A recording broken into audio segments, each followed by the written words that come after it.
Metropole TVKE across all your social media platforms. 20146 is your SMS line, hashtag business AM. This is your economic review. All right, let's get into it therefore. Now, the CBK's monetary policy meeting has opted to retain the central bank rate at 7% for the 6th consecutive time during its first rate setting meeting of the year yesterday. In a statement, CBK Governor Dr. Patrick Njoroge has said the decision to signal a status quo on lending rates follows the committee's conclusion that the current monetary policy stance remains adequate against the backdrop of economic policy measures that have been implemented since the onset of the COVID-19 pandemic in March last year.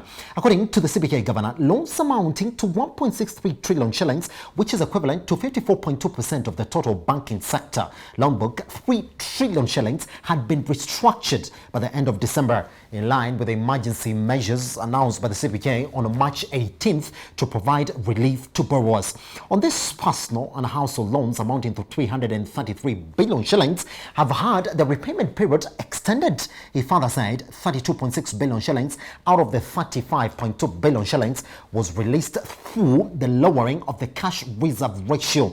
CRR in March has been used to support lending, especially to the tourism, trade and transport and communication of real estate, manufacturing and agriculture sectors. Now, the MPC noted that the growth in the private sector credit stood at 8.4% in the 12 months to December 2020 as demand recovered with improved economic activity. Strong credit growth was observed in manufacturing, transport and communications, agriculture, real estate and consumer durables sectors. However, the ratio of gross non-performing loans to gross loans stood at 14.1% in December, considered or compared to 13.6% in October, with the NPL increases noted in the transport and communications, trade, real estate and agriculture sectors. Now, the rate setting committee further noted the leading indicators for the Kenyan economy point to a recovery, particularly in the fourth quarter of 2020 from the disruptions earlier in the year. Now, the recovery is supported largely by strong performance in the agriculture and construction sectors, resilient exports and continued recovery in manufacturing and services. The MPC further said inflation remains well anchored and is expected to remain within the target range in the near term, adding that the recently introduced tax measures are expected to have a modest impact on the overall inflation. That's it. Just before that, let's therefore look at exactly what the CBK lending rates have been throughout the entire of that time. But before we go that, let's look at that NPL book before we actually cross over and look at the average CBK lending rates. And you can actually see from that data that we have for you this morning that if you look at where we are in the NPL book, you have to talk about March 2020. That's why the rain started beating us. Yes, it has been rising, but there's that jump again as from March 2020 that will tell you exactly where we are right now in terms of that NPL, because it's saying it is 14.1% and could jump to 17% should the economy tank. Joining us in the studio this morning to talk to us about just relevance of that MPC setting, we do have the CEO, Miradi Capital, Muthogo. Abraham, I want to ask you this question. Yes. I mean, did we lose relevance for the CBR? It's interesting you say that. Yeah, we've retained 7% 6 times in a row. Yes. And what has happened, it is true, and I think we need to call it. I think that rate has become stale. Yes. And what happens when you have a monetary or any policy tool that becomes stale, then it loses the impact it's supposed to have. Yes. Because now you become predictable, because people know you're going to stay at 7, and it does not have the desired effect in full. Maybe in part, but not in full. Look at the matrix. Our inflation is at 5.6. Yes. So it's within the range of 5% plus or minus 2.5. So they're good there. Look at the dollar. Dollar is 110. Look at the pound, 150. The euro, 130. So those have gone up. You see, now with in economics, there's something called the Phillips curve, where you trade off interest rate versus the inflation, and I think that's what they're trying to play around. That since our inflation is down, then let's not play around with let's not play around with our interest rates. Yes. But I think time has come when we have to call it and decide what is that we want to do. You've shown some very grim statistics about the status of debt in this country. That is, we're talking about private sector debt. Yes. 3 trillion lent out, 1.6 restructured. So what does that mean? That 1.6, had it not been restructured, would be bad. Yes. That is what it is. And on top of that, the bad debt stock has moved up from 13 to 14%. So what are we saying? We're saying that had there been no moratoriums, we'd be sitting at a bad debt of 50 plus. Yes. And what we are saying also is that what we have simply done, we have changed the ruler in which we measure quality of debt. Yes. But that does not per se improve the quality of that debt. Yes. So there's still an inherent problem of what are we really sitting on? And by changing rulers and measures and how we qualify what is bad and what is good, yes, sorry, are we improving the quality of that debt? Yes.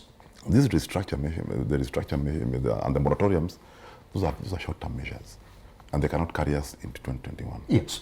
2021 we have to do something different, and what you have to do differently is now through MPC, through the monetary policy, through the fiscal policy, intervene in the economy and spy it to where we want it to go. Yes. To achieve this 6-7% that we want it to achieve. Yes. Because only then can this debt get fixed.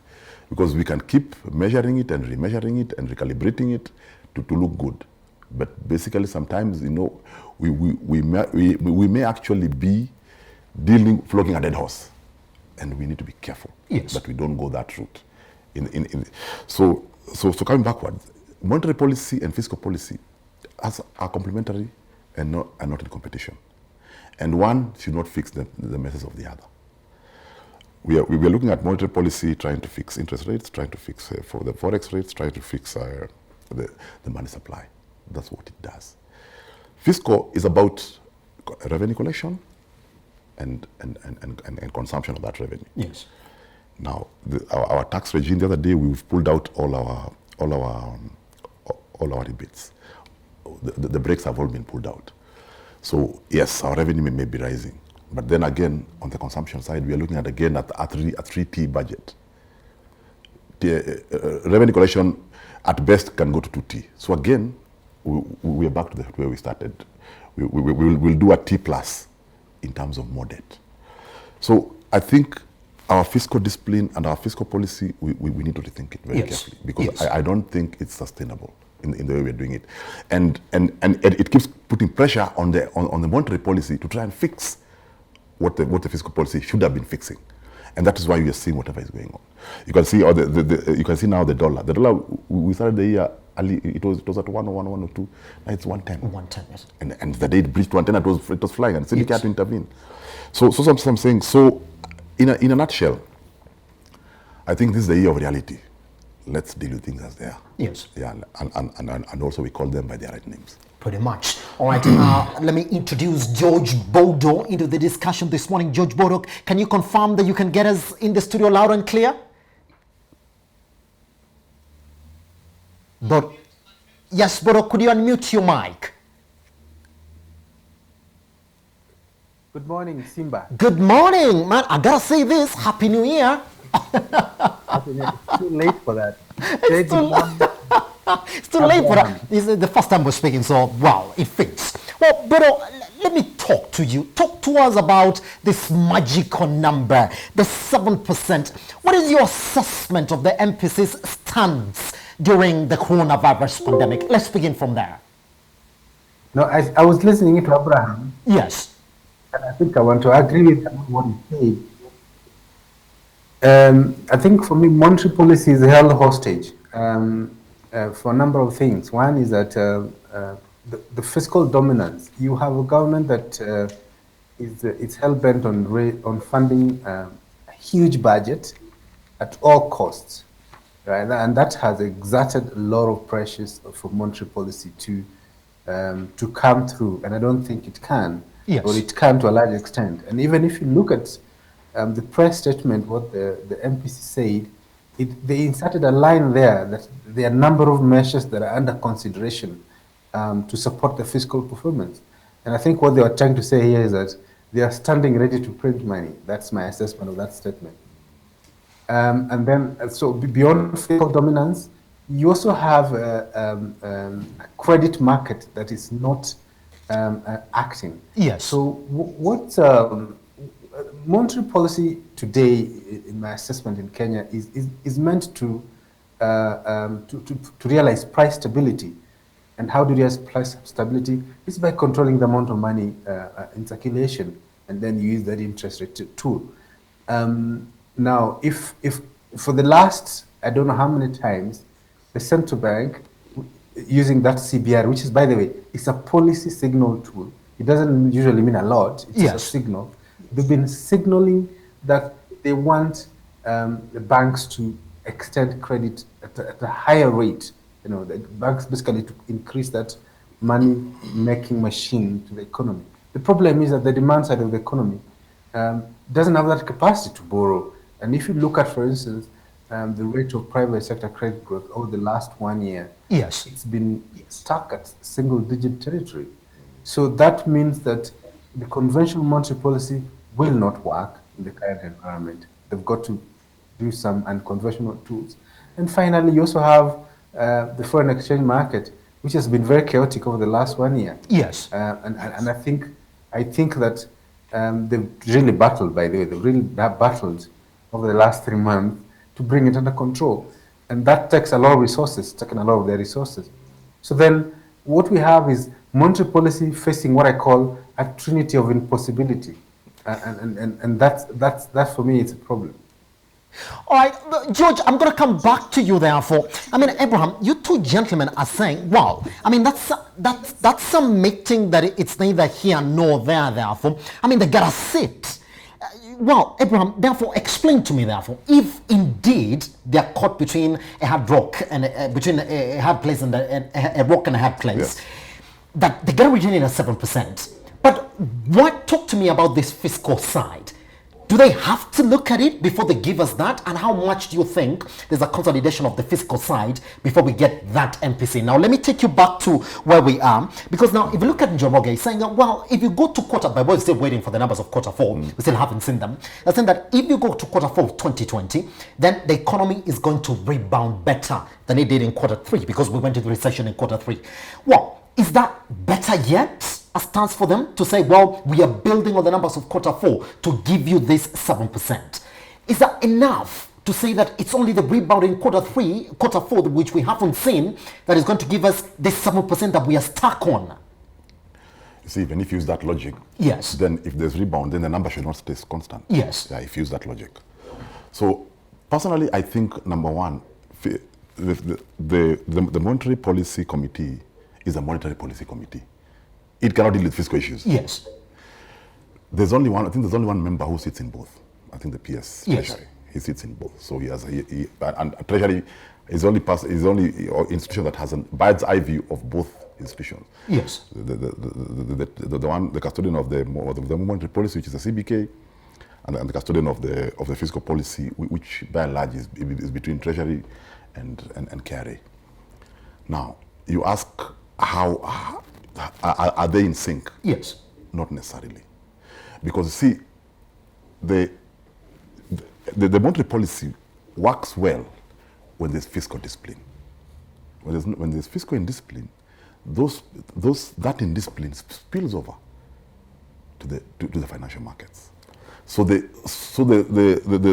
monetary policy now becomes captive to the fiscal, and now spends all its time cleaning up what the fiscal policy is creating. Yes.